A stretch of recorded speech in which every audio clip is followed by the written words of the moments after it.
Januar je i vjerujem da su mnogi od vas kao i mi nestrpljivi, pa zato mi već startamo sa planiranjem, ali i radovima u vrtu. Šta je važno da znate? Planiranje izgleda vrta i rasporeda biljaka je vrlo važno, kao i vrijeme sjetve određenih kultura. Isto tako, praćenje vremenske prognoze i predviđanja temperature za naredni period kako bi vašim presadnicama osigurali idealne uslove. U današnjem videu govorimo o biljkama koje sada već možete sijati i onima koje morate uzgajati iz presadnica za rani uzgoj. Podržite naš trud i rad sa lajkom, vaše iskustvo podijelite sa nama u komentarima i ne zaboravite redovno pratiti naše savjete za što bolje rezultate uzgoja. Primorski krajevi već kreću sa sjetvom biljaka intenzivnije od nas na kontinentu. Na otvorenom oni već mogu sijati zelenilo poput salate, blitve, špinata te rotkvica, crveni i bijeli luk, grašak i bob. Na kontinentu se prema najavi vremenskih prilika može odrediti da li će biti pogodni uslovi za sjetvu ovih kultura, ali zato aktivno krećemo sa pripremom presadnica određenih sorti. Naime, u januaru možete početi sijati brokulu, cvjetaču, kelj, kupus, salatu i slanutak. Također možete pripremiti i presadnice za rano presađivanje graška i boba. Tako ćete, kada se ukažu pogodni uslovi, imati presadnice za sadnju na otvorenom, ali i u plastenicima. Čašice ili neke posude punimo sa zemljom, prvo ju zalijemo, na to dodajemo sjeme i prekrijemo sa tankim slojem zemlje. Nakon toga još malo zalijemo i spremimo na pogodno mjesto. Posude možete prekriti pojedinačno sa tankom folijom. Većina ovih biljaka će klijati i na nešto nižim temperaturama. Ono što bi bilo dobro jeste da su ipak temperature više od 10 stepeni Celzijusa, te da oscilacije između dnevne i noćne temperature nisu previše velike. Možemo sjeme sijati i u kontejnere te uštedjeti na prostoru, te tako lakše premještati biljke ukoliko bude potrebe. U jednom kontejneru ne mora biti samo jedna vrsta povrća. Samo je važno dobro označiti gdje je šta, jer iako mislite da ćete zapamtiti, vjerujte, nećete. Isto tako, ključni savjet kako vam ne bi sve biljke dospjele u isto vrijeme jeste da ih sijete u nekoliko navrata, to jest u nekoliko ciklusa. Tako ćete, kada jedne biljke niknu, posijati iste biljke ponovo za malo kasnije presađivanje. A i ukoliko se dogodi da zbog spleta nekih okolnosti vaše biljke nastradaju, imati ćete rezervne presadnice za novi uzgoj.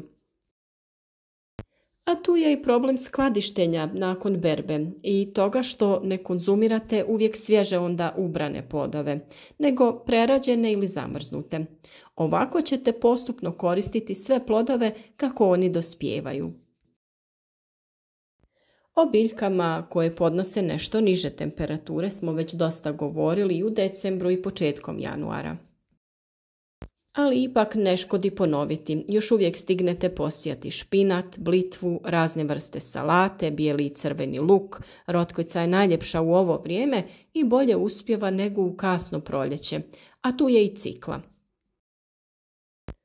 Skoro svo ovo povrće možete presađivati i koristiti ih kao presadnice.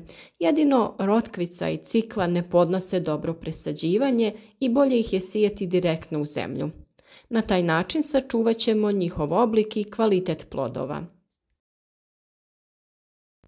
Grašak se već sada, pogotovo u Primorju, može posijati direktno u vrt, jer podnosi dosta niske temperature i nakon što nikne.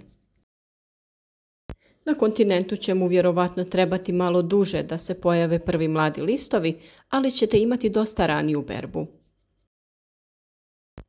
No, svakako je sigurnija opcija da se odlučite za uzgoj presadnica. O tome smo govorili prije nekoliko dana, pa se nadamo da niste propustili taj video savjet. Mi smo bili vrijedni i pripremili smo uzdignute gredice. Ovakav način uzgoja nas je dosta privukao jer se učinkovitije može održavati kvaliteta tla i sama uspješnost uzgoja biljaka. One se mogu koristiti za ranu sjetvu jer se vrlo jednostavno mogu postaviti u plasteniku ili na otvorenom. One koje se nalaze na otvorenom također vrlo jednostavno možete prekriti sa agrilom ili najlonom kako bi ih zaštitili od hladnoće. Ovakve gredice se vrlo jednostavno mogu iskoristiti i za uzgoj presadnica. Sve ove biljke koje smo spomenuli možete posijati u te gredice i kasnije presadnice presađivati na neko drugo željeno mjesto. U njima ćete, kada za to dođe vrijeme, vrlo jednostavno pripremiti i presadnice toploljubivih biljaka poput paprika, paradajza i svih drugih presadnica, no o tome ćemo govoriti nešto kasnije. Za vas smo na samom početku ove godine objavili detaljan kalendar radova kroz cijelu godinu, kako nikada ne bi imali nedoumice šta i kada odraditi, pa se tokom cijele godine možete vratiti na taj video savjet i saznati sve detalje. Ono što je sada svakako dobro pripremiti za sve one koji žele ranije krenuti sa uzgojem presadnica jeste klijalište. Uskoro vam donosimo i detaljan video kako to možete učiniti i kako ga napraviti. U zimskom periodu većina biljaka za nicanje mora imati osigurano dovoljno svjetlosti i određenu temperaturu.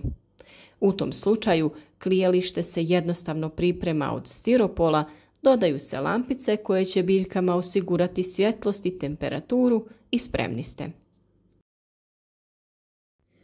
Temperature od 5 do 20 stepeni Celzijusa najbolje odgovaraju za sjetvu boba, graška, bijelog i crvenog luka, zelene salate, repe, cikle, korabe, rotkvice, pak čoja, mizune, rikule, mrkve, peršina, pastrnjaka, špinata, blitve, kukuruza, krompira i kupusnjača.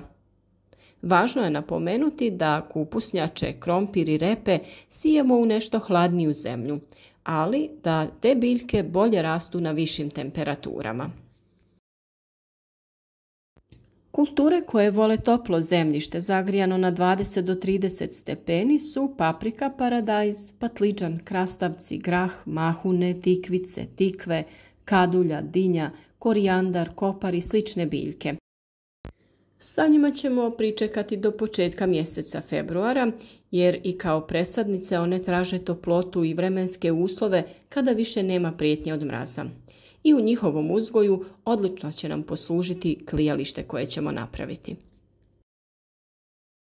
A sada slobodno krenite sa pripremom presadnica graška, boba, špinata, blitve, salate, cikle, svog onog korijenastog povrća i kupusnjača, kako bi ih imali za rani uzgoj. Također napominjem da je dobro da to budu manje količine kako bi u narednom mjesecu odradili još jedan ciklus za malo kasniju berbu i produžetak uzgojne sezone određenih biljaka. Ukoliko se odlučite za uzgoj batata, vrijeme je i da krenete sa pripremom presadnica. Potrebno je osigurati posudu sa zemljom, prostor sa potrebnom temperaturom i adekvatnom svjetlosti kako bi se lijepo razvijao. Postupak je jednostavan, stavljate batat na zemlju do pola njegove veličine i redovno prskate sa vodom. On će pustiti stabljike koje će razviti korijen i njih ćete koristiti kao presadnice. Sve detalje kako bi uzgoj batata bio što uspješniji potražite u detaljnom videu na našem kanalu. A sada je i vrijeme za pripremu tla u bašti. Dodavanje stajnjaka, humusa, glistinca te prekrivanje malčem osigurati će dobro raspoređivanje hranjiva u tlu kako bi bilo spremno za sjetvu i sadnju presadnica kada za to dođe vrijeme. a još uvijek imate dovoljno vremena da odradite pripremu ovih uzdignutih gredica koje su se nama pokazale kao idealno mjesto za uzgoj jer se sastav i kvaliteta tla mogu kvalitetno prilagoditi biljkama koje uzgajamo u njima da uzgoj bude što uspješniji. Sve poslove koje mi odrađujemo ćemo sa vama podijeliti na našem kanalu i moći ćete biti u korak sa radovima. Zato ne zaboravite kliknuti na znak zvonca pored znaka subscribe kako bi dobili obavijesti o svakom novom videu. A naš rad podržite i nagradite sa lajkom, video podijelite sa prijateljima na vašim društvenim mrežama kako bi drugi imali koristi od naših savjeta. Javite nam se i u komentarima i podijelite vaše iskustvo sa ranim uzgojem povrća.